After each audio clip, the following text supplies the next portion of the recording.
Hello viewers, welcome back to my channel that is Learning with me. Today's topic is mental retardation.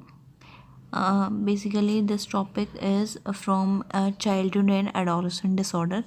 ये हमारा नया unit है psychiatric nursing में mental retardation.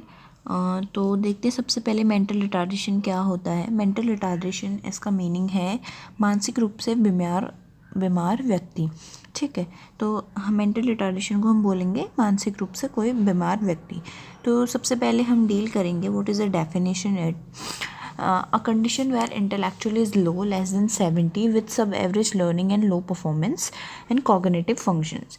तो देखते हैं इंटेलेक्चुअल लेवल अगर किसी का 70 से कम है एंड उनकी जो लर्निंग में लो परफॉर्मेंस है एंड कॉग्निटिव फंक्शन में जिनकी परफॉर्मेंस लो है उनको हम टर्म देते हैं मेंटल रिटार्डेशन। ठीक है, कोई व्यक्ति अगर मानसिक रूप से बीमार है तो श्योर होगा कि उसका जो इंटेलेक्चुअल लेवल है, उनका इंटेलिजेंसी जो लेवल है वो कम होगा, लेकिन कितना 70 से कम होगा। और जितने भी उनकी लर्निंग परफॉर्मेंस है, कॉग्निटिव फंक्शंस हैं उनके, जो भी दिमागी तौर पे हम काम करते हैं जैसे सोचना, thinking, memory, learning and forgetting, thought process, जितना भी हमारा वो सब में हमारी कमी आएगी। यानी कि जितने भी कॉग्निटिव फंक्शंस जो हमारे होंगे वो सारे पुअर होंगे। ठीक है, इसी को हमने बोला है मेंटल रिटार्डेशन। अब इसका एक और डेफिनेशन है मेंटल डिसेबिलिटी। मेंटल रिटार्डेशन को हम इंटेलेक्चुअल डिसेबिलिटी भी बोलते हैं। ठीक है, the child with low learning capacity, poor mall nutrition and inadequate social adjustment. ठीक है, जैसे कि हमने देखा कि मानसिक रूप से बीमार कोई भी बच्चा है, कोई भी व्यक्ति है, तो उसकी लर्निंग कैपेसिटी बहुत कम होगी। ठीक है, और माल न्यूट्रिशन रहेगा बच्चा, और सोशल एडजस्टमेंट में इनएडुकेट रहेगा, यानी कि सोशल एडजस्टमेंट में वो नहीं कर सकता, पर्याप्त रूप से वो सोशल एडजस्टमेंट नहीं कर सकता। यानी कि जो कॉन्शियस पर्सन होगा, जिनकी इंटेलेक्चुअल एबिलिटी सही होगी, वही अपने कॉग्निटिव फंक्शन को प्रॉपर तरीके से कर सकते हैं। ठीक है, अब देखते हैं नेक्स्ट वन, इसका इंसिडेंस, कि मेंटल रिटार्डेशन का इंसिडेंस कितना है। About 3% of the world population is estimated to be mentally retarded. Right, 3% जो भी हमारा वर्ल्ड पॉपुलेशन में से अबाउट 3% जो है मेंटली रिटार्डेड बच्चे अभी भी हैं। In India 5 out of 100 children are mentally retarded. लेकिन इंडिया में 100 में से कम 5 बच्चे अभी भी ऐसे हैं जो कि मेंटल रिटार्डेड से क्या है, सफ़र कर रहे हैं। ठीक है, नेक्स्ट है हमारा more common in boys than girls. इसमें क्या है, जो मेंटल रिटार्डेशन है वो बॉयज़ में कॉमन है। ठीक है, गर्ल्स के कंपैरिजन में ये बॉयज़ में ज़्यादा देखने को मिलता है। एंड अब नेक्स्ट डील करते हैं हम what is a aetiological factors. तो इसके एटियोलॉजिकल फैक्टर्स क्या हैं। सबसे पहले इसका एटियोलॉजिकल फैक्टर हो सकता है हमारा congenital disorder. This is a congenital disorder.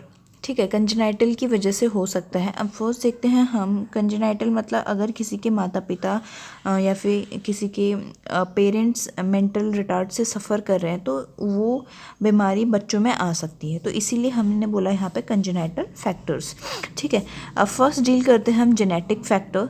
Genetic factor it means कि अगर जीन में, जब बेबी मदर के वूम पे होता है तो जीन में कोई डिसेबिलिटी आती है या फिर जीन में कोई डिफेक्टिव होता है, म्यूटेशन होता है या फिर एड्सन्स होता है, उसमें बहुत सारे अगर जेनेटिक मटेरियल में हमारा कोई डिफेक्ट हो गया तो उसको हम बोलेंगे जेनेटिक फैक्टर्स। ठीक है, जैसे मेंटल रिटार्डेशन के जो बच्चे हैं उनके सिम्टम्स डाउन सिंड्रोम में भी देखने को मिलते हैं। डाउन सिंड्रोम एक जेनेटिक डिसऑर्डर है जिसमें हमारा क्रोमोसोम 21 की ट्राइसोमी हो जाती है। ठीक है, क्रोमोसोम 21 जो हमारा ट्राइसोम हो जाता है, यानी कि 3 बार बन जाता है। और नेक्स्ट है हमारा टर्नर सिंड्रोम। ठीक, टर्नर सिंड्रोम में क्या होता है, basically a condition that affect only females. Right, ये ओनली फीमेल्स को होता है। इसमें होता है कि when 1X chromosome is missing, इसमें हो जाए टर्नर सिंड्रोम में बेसिकली होता है कि इसमें एक X मिसिंग हो जाता है। जैसे डाउन सिंड्रोम में ट्राइसोमी मतलब एक X ऐड हो जाता है, तो टर्नर सिंड्रोम में एक X मिसिंग हो जाता है। और वहीं ट्राइसोमी X सिंड्रोम में एक और X का एडिशन हो जाता है, यानी कि यहाँ पे ट्रिपल X बन जाता है। ठीक है, ये सारे जेनेटिक फैक्टर हैं, क्योंकि जेनेटिक मटेरियल पे कहीं ना कहीं पे यहाँ पे कहीं पे ऐड हो रहे हैं। ठीक है, और कहीं पे मतलब डिलीशन का प्रोसेस है, तो इन सब की वजह से ये जेनेटिक फैक्टर में देखने को मिलता है। अब नेक्स्ट आते हैं हम मेटाबॉलिक डिसऑर्डर में।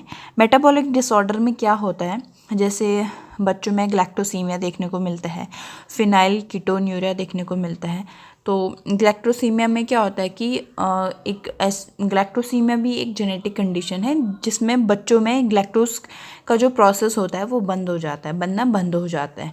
यही है, अगर प्रोसेस बंद होगा तो ये ग्लैक्टोज का जो अमाउंट है वो हमारे बच्चों में बढ़ता रहेगा। ठीक है, यानी कि डाइजेस्ट नहीं होता है और ग्लैक्टोज का अमाउंट जो है बच्चों में बनते रहता है। अगर बनते रहेगा, अगर ये ज़्यादा बिल्डअप हुआ तो that it cause cataract, brain, liver damage, बहुत सारी ऐसी बीमारियां होती हैं जो कि ये कॉज कर सकता है, जिससे हमारा मेंटल रिटार्डेशन देखने को मिल सकता है। राइट, नेक्स्ट है हमारा फिनाइल कीटोन्यूरिया। फिनाइल कीटोन्यूरिया में क्या होता है, इसमें एसिड, इसको बोलते हैं हम एक अमाइनो एसिड जो कि फिनाइल एलीन के नाम से आता है, उसका अमाउंट बहुत ज़्यादा बढ़ जाता है। ठीक है, ये बच्चों में बहुत ज़्यादा अमाउंट देखने को मिल जाता है। अगर इनका लेवल हाई रहता है तो फिनाइल कीटोन्यूरिया हो जाता है, जो कि मेंटल रिटार्डेशन को लीड्स कर सकती है। ठीक है, नेक्स्ट है हमारा क्रेनियल मालफॉर्मेशन। क्रेनियल मालफॉर्मेशन में क्या है, हाइड्रोसेफेली। हाइड्रोसेफेली मीन्स इसमें बेबी के हेड में, जो भी हमारा बच्चा है छोटा, उसके बेबी के हेड में बहुत ज़्यादा वाटर फॉर्मेशन हो जाता है। ठीक है, उसका हेड बहुत बड़ा, इतना जैसे नॉर्मल साइज़ ये है तो बच्चे का हेड काफ़ी बड़ा बन जाता है। ठीक है, क्योंकि उसमें वाटर, जो भी हमारे वेंट्रिकल्स हैं, क्रेनियल्स हैं, उसमें बहुत ज़्यादा में पानी, वाटर का जो अमाउंट है वो काफ़ी हो जाता है। तो इसकी वजह से ये भी एक कॉज है कि बच्चे को मेंटल रिटार्डेशन हो सकता है। नेक्स्ट है माइक्रोसेफेली। माइक्रोसेफेली में क्या है, जिस प्रकार से इसमें नॉर्मल बच्चे का हेड मान लो इतना है, तो माइक्रोसेफेली में हेड इतना रहेगा। ठीक है, इससे भी और छोटा। ठीक है, हाइड्रो में बड़ा है और माइक्रोसेफेली में छोटा है। ठीक है, ये बहुत इंपॉर्टेंट फैक्टर्स हैं जो कि एक मेंटल रिटार्डेशन को कॉज कर सकती हैं। अब हमारा ऐसे ही है prenatal factor and postnatal factor. There is 2 factors. Prenatal factors में हमारा इन्फेक्शियस है। इन प्रीनेटल इट मीन्स कि बेबी के पैदा होने से पहले जितने भी मतलब हो सकता है मदर को इन्फेक्शन हो, साइटोमेगालो वायरस की वजह से, सिफिलिस, बहुत सारे ऐसे प्रीनेटल फैक्टर हैं जिनमें मदर्स को कोई इन्फेक्शन होगा साइटोमेगालो वायरस की वजह से, सिफिलिस की वजह से, एंड इन सब की वजह से भी एक बेबी को मेंटल रिटार्ड होने के चांसेस हैं। नेक्स्ट है हमारा पोस्टनेटल फैक्टर्स। इसमें जैसे पोस्टनेटल फैक्टर्स में जैसे बेबी के डिलीवरी होने के बाद इंसेफेलाइटिस हो जाता है। जैसे इंसेफेलॉन में हमारा इन्फ्लामेशन हो जाता है, जितने की ब्रेन्स की वेंट्रिकल्स हैं उनमें, मैनेंजेस हैं उनमें इन्फ्लामेशन आ जाता है, मैनिंजाइटिस हो सकता है, सेप्टोसीमिया हो सकता है। ठीक है, ये सारे जो भी कॉजेज़ हैं ये लीड्स करती हैं मेंटल रिटार्डेशन को। सो आई होप आपको एटियोलॉजिकल कॉजेज़ और हमने आज पढ़ा था सिर्फ डेफिनेशन और इसका इंसिडेंट और एटियोलॉजी, हमने 3 ही टॉपिक आज डील करे हैं। आई होप आपको समझ में आया हो, क्योंकि ये बहुत इंपॉर्टेंट है, बेसिकली एग्ज़ाम्स में भी पूछे जाते हैं। तो आई होप आपको समझ में आया हो। अब नेक्स्ट वीडियो में हम इनका क्लासिफिकेशन जो है मेंटल रिटार्डेशन का and sign and symptoms management हम नेक्स्ट वीडियो में डील करेंगे। तब तक के लिए थैंक यू सो मच।